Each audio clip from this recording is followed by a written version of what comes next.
Happy National High Five Day, all you beautiful radio listeners.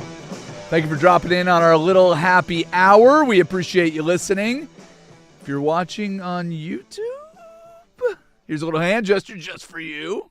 You're welcome.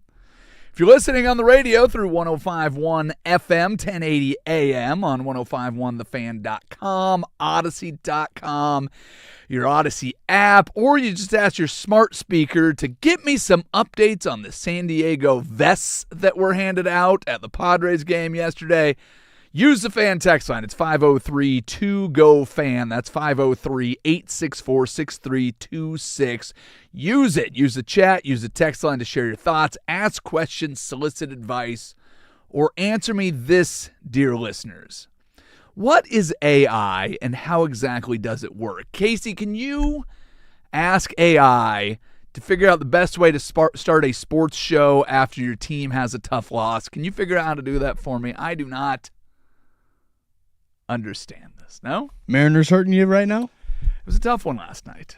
I was ready to shut off the TV, go to bed. 6-2 lead, going into the bottom of the ninth. Luke Raley just had his first ever 4-hit game. I'm feeling pretty good about that. How many 4-hit games does he have? How many times has he had 4-hit games? Sorry, that's the question incorrectly. My apologies.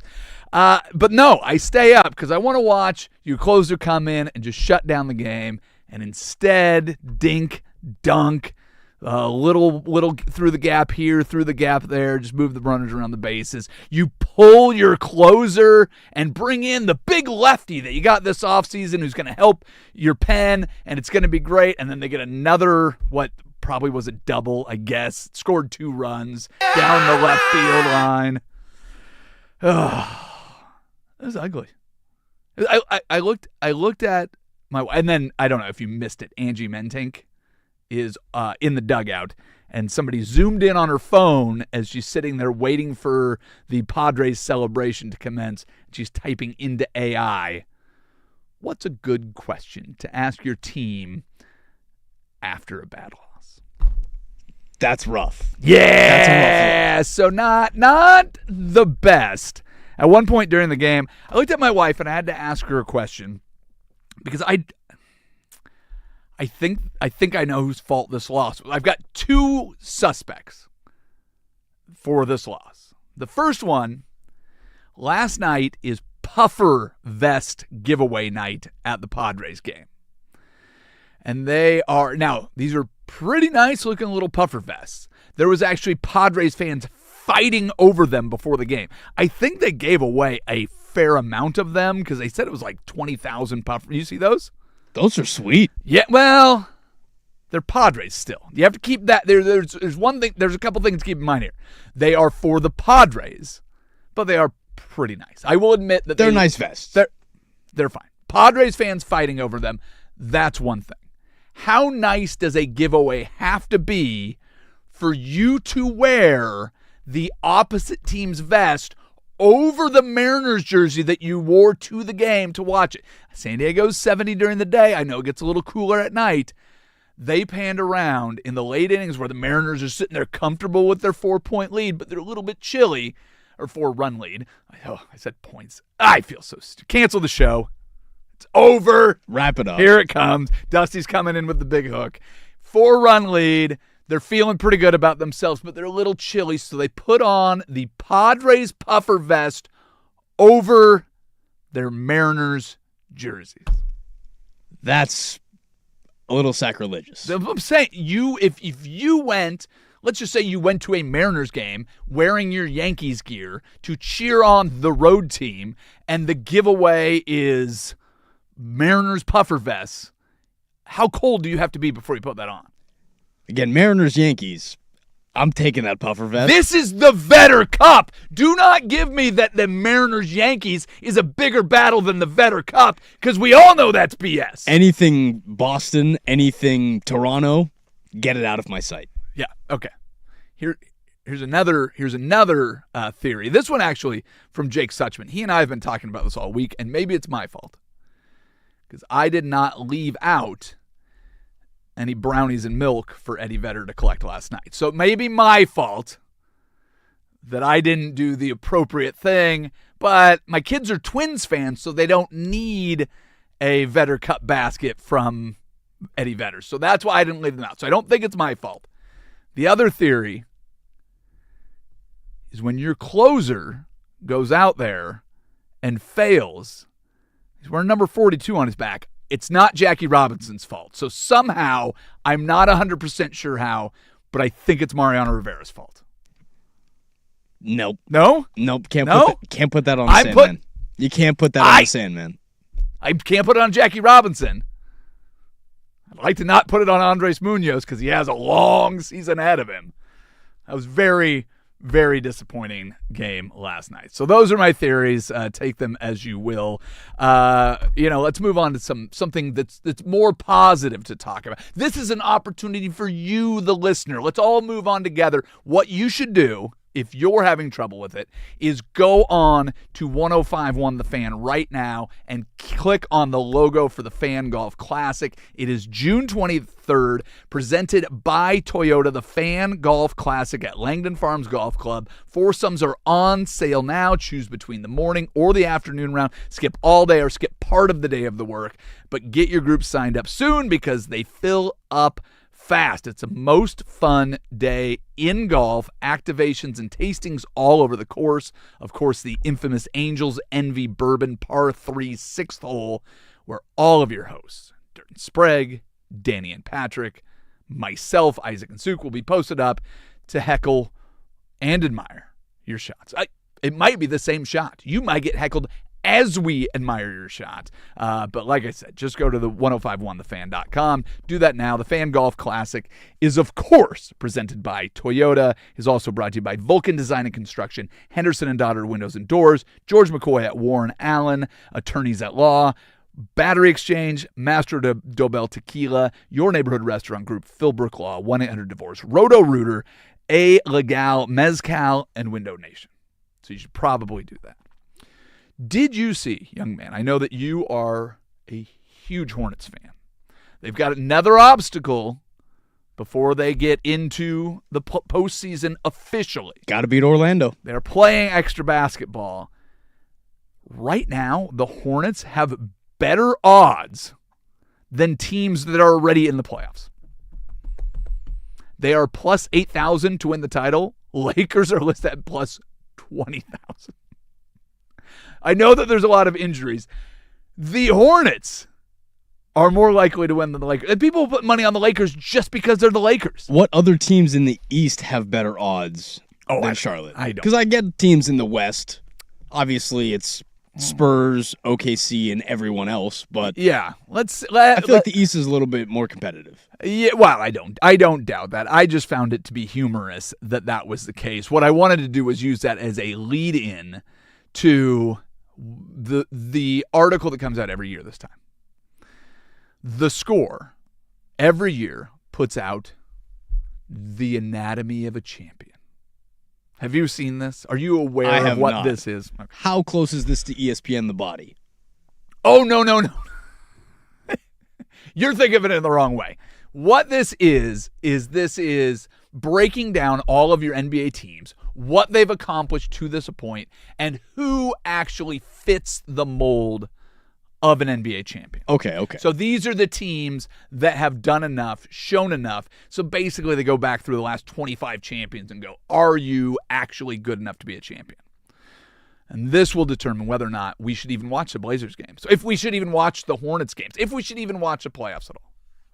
Modern champions have a minimum regular season win percentage of at least 63%. 63.4%. The equivalent of 52 wins out of 82. They have to have that and be ranked in the top 7 overall.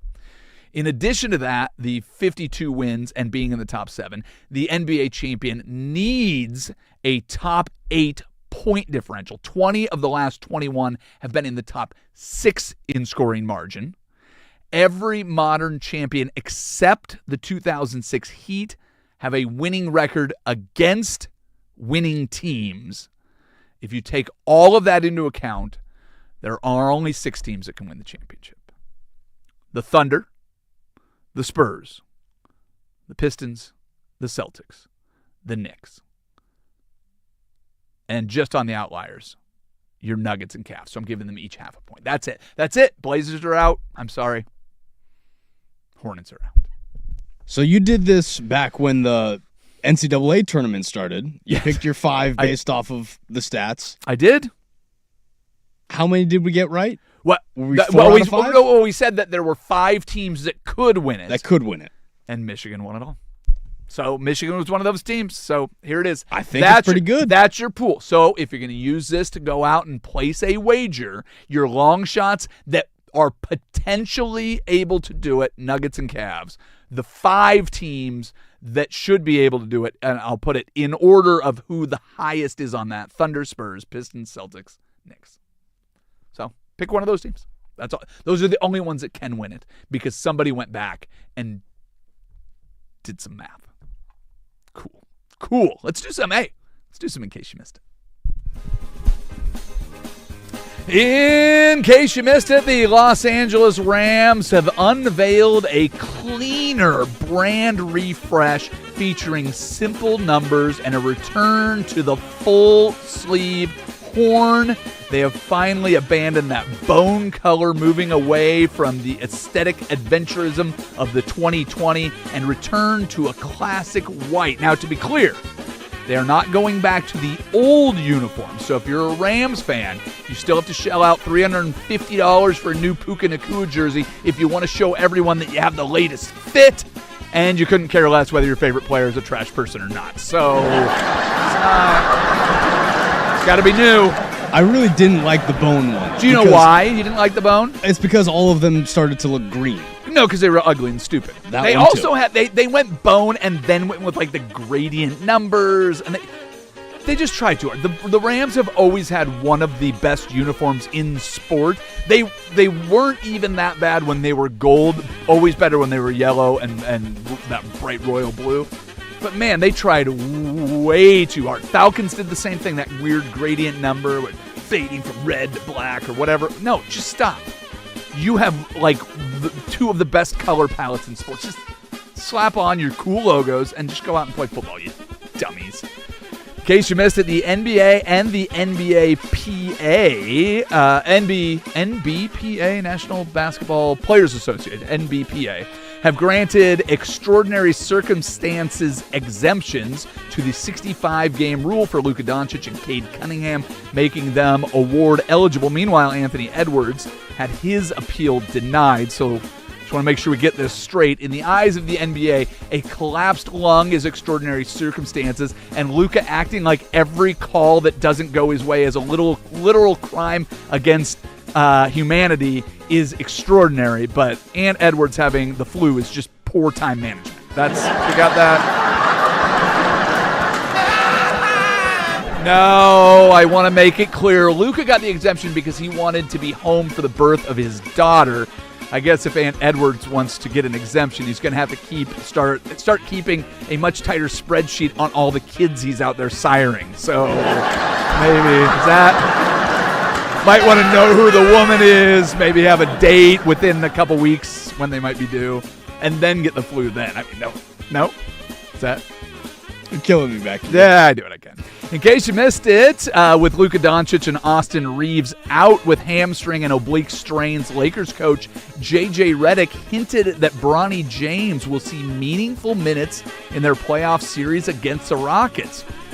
Dude, say what you want to about Steve Kerr, but it sounds like he has the respect of his fellow coaches. JJ is already trying to steal his pretend like you're trying to lose the game strategies that just beat the Clippers last night. That's... No?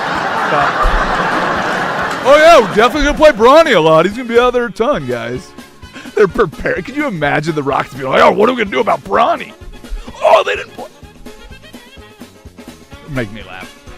In case you missed it, the Los Angeles Clippers play-in loss actually means that their 2026 lottery pick is now officially the property of the Oklahoma City Thunder, completing the 2019 Paul George trades. And honestly, This is actually genius by Steve Ballmer. The average dope, like you and me, looks at this as a devastating defeat, but in reality, this is a high-level tax-sheltering asset management. By cleverly donating a chance at a lottery pick in a deep draft to OKC, the Clippers have technically established themselves as a 501c3 charitable organization, which is brilliant because now that $28 million aspiration no-show job that the NBA is investigating for Kawhi is actually no longer a legally salary cap violation. It is a performance-based grant for a non-profit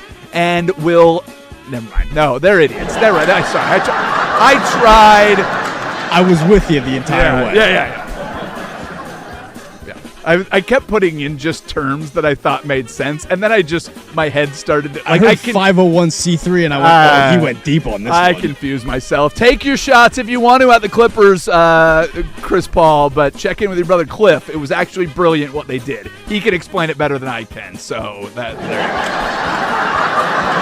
That was the final punch. They're playing chess. Everybody else playing checkers, man. They got us beat. No, they're stupid. I'm just kidding. They're very, very dumb. In case you missed it, former NBA player and assistant coach Damon Jones is expected to plead guilty to federal charges involving rigged poker games and selling non-public injury info to bettors. Honestly, it makes sense.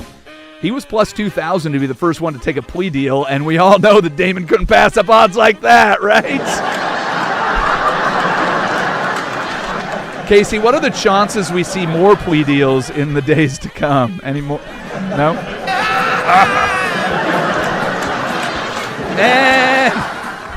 Such a stupid show that we do. And finally, in case you missed it, former Alabama player Luther Davis allegedly used wigs and fake IDs to impersonate former Washington Husky quarterback Michael Penix Jr. and other NFL players to secure nearly $20 million in fraudulent loans. Luther Davis? More like Lex Luthor Davis, am I right? Am I? No? This story is actually even crazier than I thought. When I saw the Michael Penix Jr. and fraud in the headline, I initially thought that he was being sued by the Falcons for his completion percentage. Is that? No? Is that? Instead, it turned out to be Mrs. Doubtfire meets Ocean Elevens with more CTE. The important thing about this story is Tyler Perry continues to inspire. I think that's the message that we can get from all of this. There you go. Mrs. Doubtfire mixed with what? Ocean's 11, but with more CTE. That's great. I do what I can. Yeah. I was gonna go with the Eddie Murphy movie, the Norbit, the Crumps or whatever they're. Nutty Professor. Yeah, Nutty Professor. That's what I was gonna do, but I was like, Mrs. Doubtfire's hilarious. Okay, you gotta love Mrs. Doubtfire. Thank you to our wonderful studio audience. We're gonna do Take Your Pick at 2:30. I sent it out early, so if you go to @Fan Happy Hour, if you go to my personal Facebook page, go to any of the fan socials, you can play along. What we're doing is we're picking the weekend baseball series all summer long. We'll start putting up actual standings on it. But honestly, you just need to jump in and play because Casey and I have won the last 2 weeks, and that's embarrassing for you guys. I know we have a show that we're doing every day. We're not that smart. Let's be honest. Be better. But next, we need to get to Steph Curry. Still has a little magic. Not sure about Orlando. Fail Mary Part 2. And pardon me, sir, but are those actual ants in your pants that you're trying to smuggle out of Kenya? It is the Daily Buzz. We do it next. Happy Hour 105.1 The Fan. The Fan Golf Club.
All right, yeah, we have to talk about it. Luke Raley, big night. Another great outing for Emerson Hancock, but all for naught. The Mariners blow a 6-2 lead in the bottom of the ninth, give up 5 runs, walk-off double by Jackson Merrill. They pulled Andres Munoz after he couldn't do hardly anything. They get to 2 outs, but can't do it. And the Padres take the first 2 in the Vetter Cup 2026.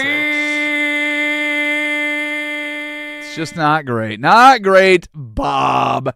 But we move on. The Buzz. This is more sad news. The NFL still can't figure out anything with the NFL refs and their new collective bargaining agreement. They are moving forward currently with hiring replacement referees as the labor negotiations continue. Here's a big problem with it. The NFL has agreed not to poach their replacement referees from college football because they don't want to have a trickle-down effect that will ruin their pipeline for players and a partner in broadcast and all of the things.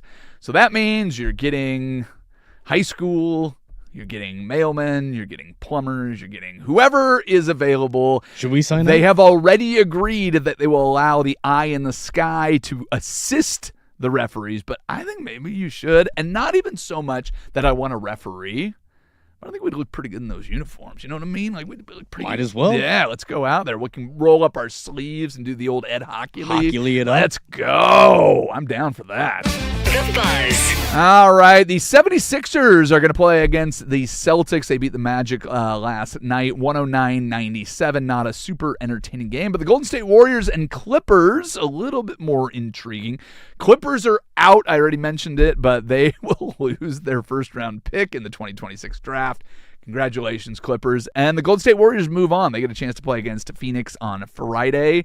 So the Warriors, who seemed very much like a team that was not interested in it, turns out Steph Curry's still very good at basketball. 27 of his 35 in the second half. He hit the big three-pointer down the stretch that ended up icing things. Kawhi Leonard kind of got shut down in it. Shot 8 of 17, did not score until the final minutes of the fourth quarter in the second half. So it was just, the whole thing was exactly as you would expect it to be. Somebody with a championship pedigree playing against somebody that doesn't know how to get actual wins when they matter. What this does mean now is that it's the end of the Clippers fan art that comes out on Twitter every week. Oh, I'm not familiar with that. I will very much send you the link. It is some great stuff. You know, they got to keep that going. I mean, they can just do some off-season stuff. I mean, get some, aspiration-inspired, go back into the vault. Get some Donald Sterling, San Diego Clippers. Let's go. The Buzz. Well, Bam Adebayo is, still kind of hurt, both physically and emotionally. He came out and said that LaMelo Ball did not apologize for the controversial trip that led to the injury that knocked him out of the game. So he's pretty upset about that. But the league has at least taken some action. They have given LaMelo Ball a $35,000 fine and a flagrant 2. Now, remember, this is a game that the Hornets beat the Heat by a single point, and I know that it's a symbolic foul, and if he has more flagrant 2s, blah, blah, blah, it can escalate things down the line. You gave him a flagrant 2 after they won a 1-point game, knocking out the best player from the other team. The symbolism is not lost on anybody that there should be free throws somewhere in the universe that will never be shot to end this game. I know that there wasn't a appropriate punishment.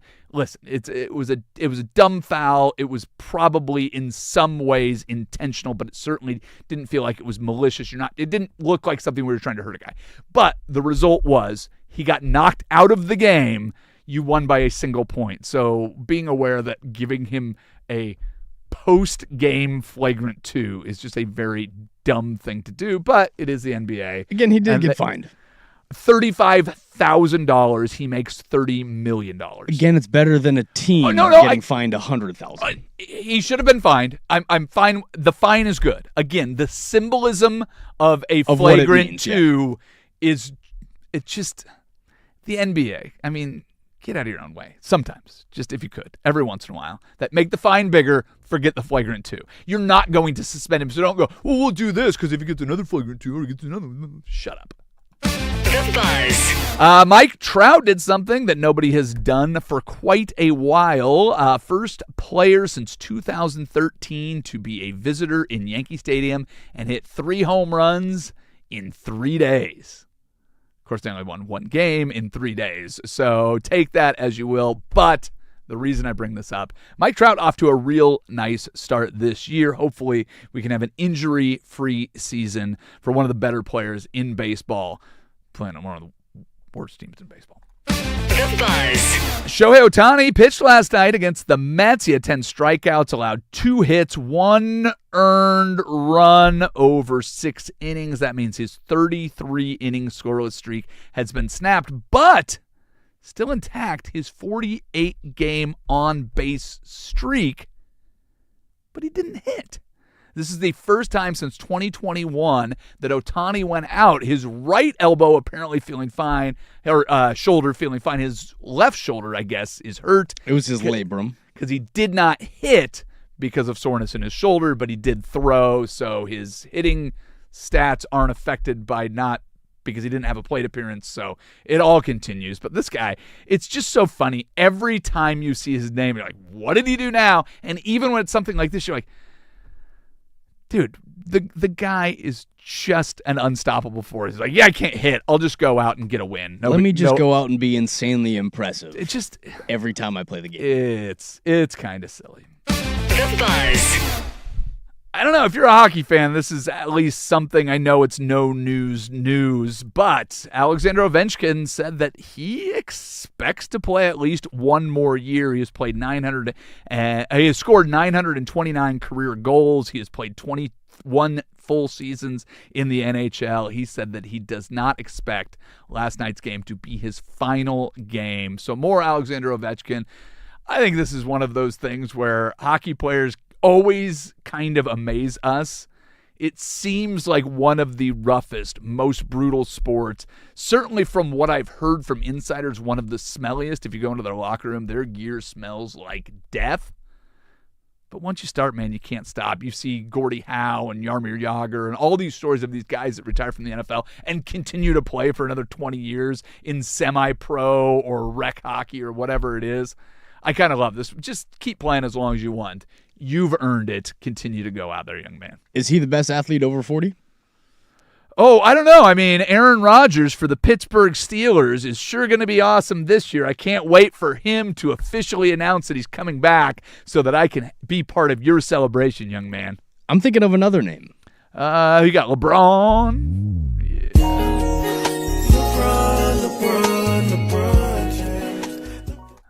The Buzz. 2 very quick ones here. They have announced the final day of the Lloyd Center. It will be closed on August 8th. End of an era that has really been over for It got galulied. 15 years. What was that? It got galulied. Yeah, there you go.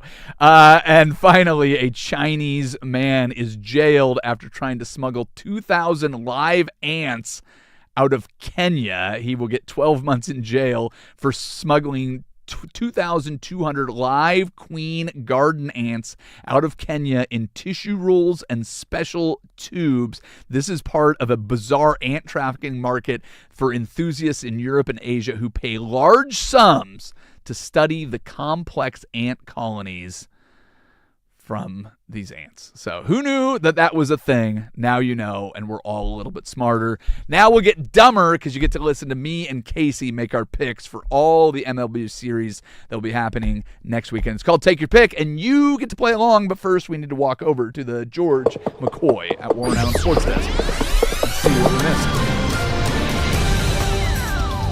missed. First on the Fan, a star-studded cast is filming a musical drama right here in the Rose City. Ooh. According to Deadline, last week the entertainment publication revealed Baby You're a Star has begun production in Portland. The film, set in 1989, will star Rack City rapper Tyga as an ambitious young artist determined to break free from the limitations of his environment as he navigates love, identity, and the pursuit of artistic expression.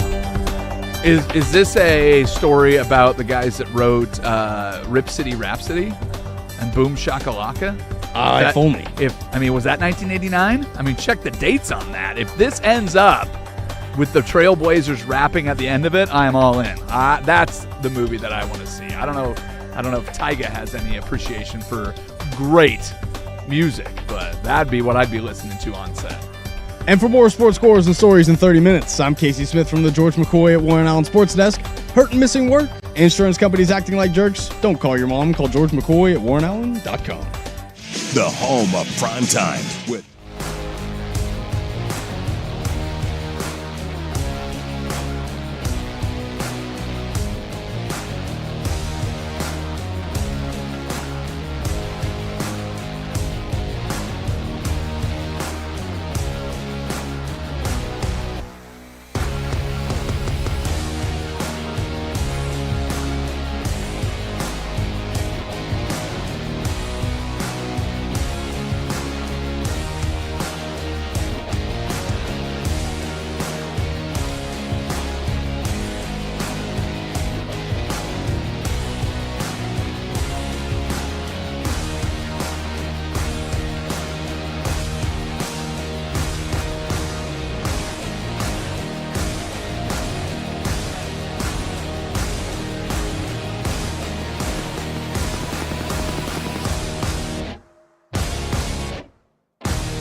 Play along with the game, kids. It's called Take Your Pick.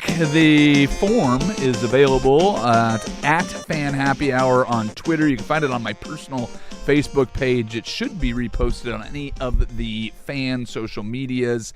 If you win, we'll have you on next Thursday. You can tell us why we're dumb live. You don't have to just yell at the radio in your car. You can actually tell us on the phone, you can come in. You as can far tell as me we who care. the Steelers are going to draft. There you go. Well, we're not. I'll tell you what we're not going to do. We might have to move it up to Wednesday. It's going to be the draft. What time does the draft start? I believe 4:30. Oh, then we're good. We're good. And can I just say one thing real quick about the draft? I don't know if there are many people better than Jason Suchanek. I don't know if I've ever given him a compliment on this show. He is exceptional at draft analysis. I think Isaac usually takes the day off or the weekend off, but Suk kills the draft. So, 5 p.m. is when the draft starts officially. Yeah, we don't have to worry about that. And you know what? It'll be mock 26.7 by then. I don't know if there's anything that I don't care about that gets under my skin more. Like, I don't never look at them. I never go, oh, let me check out the new mock and go, that's not right. But just the fact that people spend so much time on them for some reason bugs me.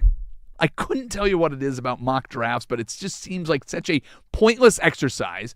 Yet these guys are getting paid a lot more money than I am, and they're getting a lot more recognition for it. I don't understand why anybody does them to begin with. And beyond that, I can't figure out if anybody cares about them. Are you a mock draft guy? I'm very much a mock draft guy. I make my own. What now? I make my own mock drafts. We're in different rooms. For people that don't know the setup, Casey is in the production studio, and I am in the main studio. There's a piece of glass in between us. I'm listening through headphones. It sounded like you said you make your own mock drafts. I've been making Steelers mock drafts since 2014. And what is the ultimate hope that you get out of it? This is fascinating to me. Get one right.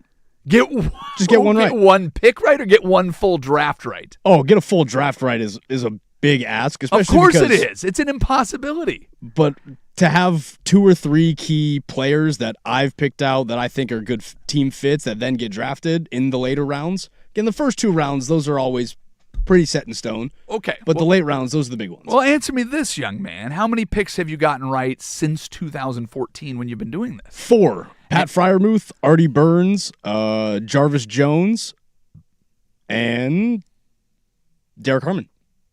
Okay, now, forgive me, I don't follow the Steelers as much. How many of those guys are all pros? Derek Harmon's second year out of Oregon. Yeah. One of them. Okay. That's the one? Jarvis Jones, I believe, was the one All-Pro, but he only had 1 season. Okay. Yeah. All right. Well, cool, I guess.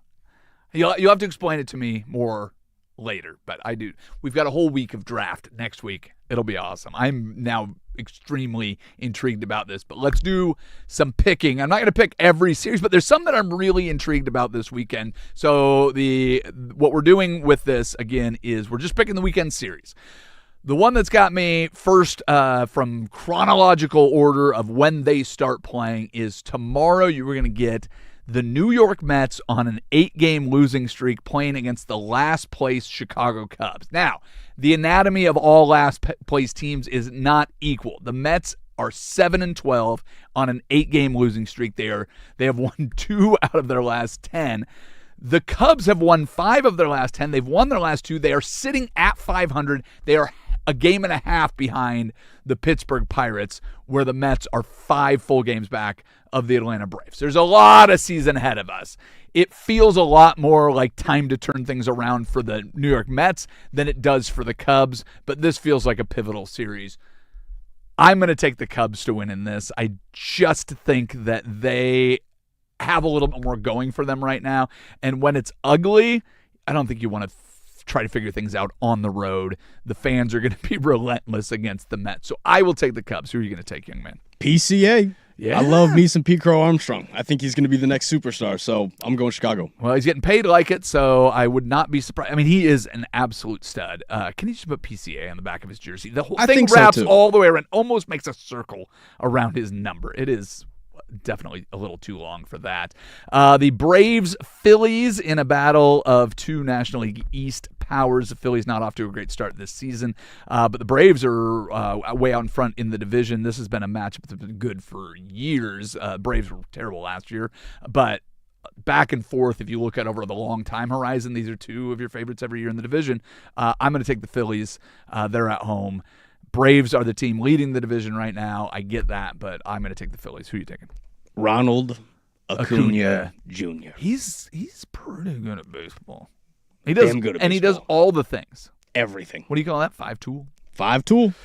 5-tool player. Tampa Bay is leading the American League East, and the Pittsburgh Pirates are leading the National League Central. Tampa Bay travels to Pittsburgh. I know that the fun and sexy pick is probably the Pirates, but Tampa Bay does not care about how good you look going into a series. They do not care about how bad they look going into a season. Tampa Bay is one of those teams that, dude, the second you think that they're, here they go, they're going to go into a big, long slide. They have a year like this where they go out and win a division they have no business winning. Tampa Bay is off to a great start. I'm going to take them. I gotta go Pirates. Yeah, well, I gotta go Pirates. Again, I think it's a big week for Pittsburgh sports. The juice is in that city right now because the draft is prepped. So yeah, I'm going Pirates. All right. Let's see what we're going to do. Kansas City Royals at the New York Yankees. The Royals, not looking great, but it's your Yankees. Any reason that you can give me why the Royals stand a chance in this series? Anything you're worried about, I should say. Bobby Witt?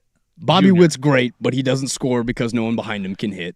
I haven't looked at it lately. Last week we said he was his first 30 times on base, he scored once. I haven't looked to see if he scored any more runs. I haven't either, and I'm still going to go with my Yankees. Well, of course you are. The question isn't whether or not you're picking the Yankees. I know you're picking the Yankees. For anybody out there that is flirting with the idea of possibly picking the Royals, anything worry you about the Kansas City? No? Nothing that stands out. That's fair. I get that. All right. Well, let's scroll down a little bit in here and see if there's anything else that is really all that intriguing. Man, the Houston Astros, there's no way I can pick them. Their pitching might be the worst ever. Like, if you looked at what they have done so far this year, they have scored 105 runs. They have given up 114 runs. That is just abysmal. They can put up runs. They can't do anything. The Washington Nationals, though, have scored more and given up more runs.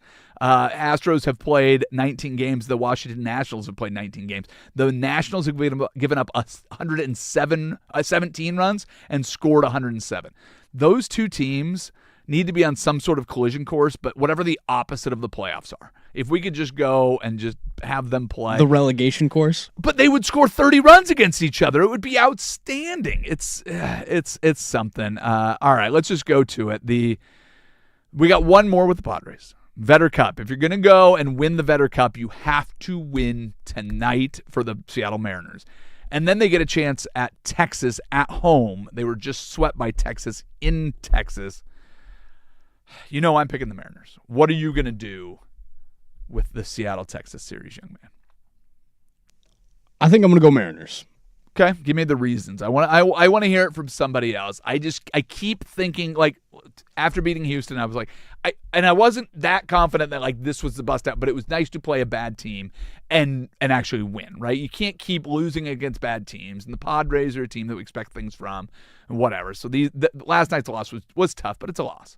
Relief pitching will pick up. Again, you can't expect a guy to go out there and give up 6 when you have a comfortable lead. Yeah, 5, but whatever. 5, thank you. And listen, if the game could have gone longer, he would have given up 6. But yeah. And the Seattle Bats are starting to come alive. Yep. Julio's starting to play good baseball. So once that starts to turn around, have you been watching much Mariners baseball lately? Have you been paying much attention? I've seen a few games. To the way that Julio has changed his batting stance. I have not.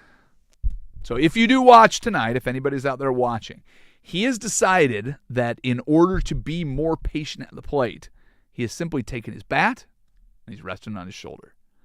And one of the biggest struggles that we have as Mariners fans watching Julio Rodriguez is that dude feels like he can get hit any ball anywhere near the plate out of the ballpark. Now, sometimes he can. Most of the time, he is whiffing at balls that he should not be swinging at. His patience has amped up over the last week, 10 days, whatever it's been since he's made this change. Just watch how much more patient he is. And I think he's gotten the memo that baseball was of the collective agreement that just throw junk at this guy. and he's getting walked a lot more, and eventually they're going to have to start putting it in the zone, and if he can pick that bat up off his shoulder as quick as he has recently, this could be a really good season. Again, making people throw you strikes. If he can get pitchers to get uncomfortable and throw him pitches that he wants to see, dangerous baseball. Yes, please. And you got Naylor behind you. You got Cal in front of you. People are going to have to eventually start throwing him strikes. But I like what I've seen, and that's something that will pay dividends as the season goes on. And it's not going to be every game making a big impact. But that dude getting on the bases, he's also a base stealer. So I am loving the little changes that you're seeing. The back half of the lineup's already hitting. So anyways, you know that I like the Mariners. I'll shut up now because we need to get to one more for the road. How many tequila shots is too many tequila shots for your next cruise? We will tell you that answer as we wrap up Happy Hour. It's 105.1 and the Fan Sports Network.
All right, Mr. Smith, what are the people saying that we need to address here? People asking if my correct Steelers mock draft picks were made before or after they had started drafting.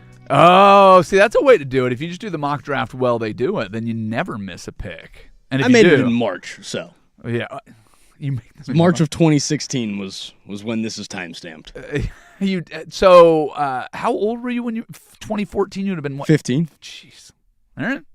Well, hey, 2 And I got one pick right that year. All right. Well, I need to learn more about this. Like I said, next week is the draft. We'll talk about it plenty, and we'll forecast and do the whole thing that everybody does. But we'll rely on your big Steelers brain. I need you to do. Can you over the weekend? Can you do an entire mock draft for the NFL? Yeah, I can do it. Oh, do you want to do it? No, but I'll make it work. No. Don't do it if you don't want to do it. Because I'm not. Listen, I don't understand why anybody does it. I'll do Seahawks I and will Steelers. not make it homework for you. Seahawks and Steelers. Seahawks and Steelers. Seahawks have 4 picks, so this will be a good warm up. The Steelers have 12, so that's next enough. Next year the Seahawks I think have 12 already flagged. So let's do one of these things. Where is my button over here? I've got Nick Kurtz with the bases loaded, so if I seem a little distracted, that would be why. Big Amish. The Big Amish. Hey, how many shots is too many on a Carnival cruise? According to the settlement, one passenger was awarded 14 shots in 9 hours is too many to give to a passenger on a cruise ship. A woman was given a $300,000 settlement after she took at least 14 tequila shots and suffered a severe fall. How many shots would it take you to get onto a Carnival cruise right now? 8. Just to get on? Yeah. 8. Yeah. This shows the danger of the looks like a double for Kurtz. Cleared the bases. There you go. All right. Hey, let's say goodbye. Thank you to everybody for listening. Thank you to Casey Smith. I guess thank you to Nick Kurtz for helping beat the Rangers. And, of course, thank you, Isaac Ropp. We're all done for now. Bye-bye.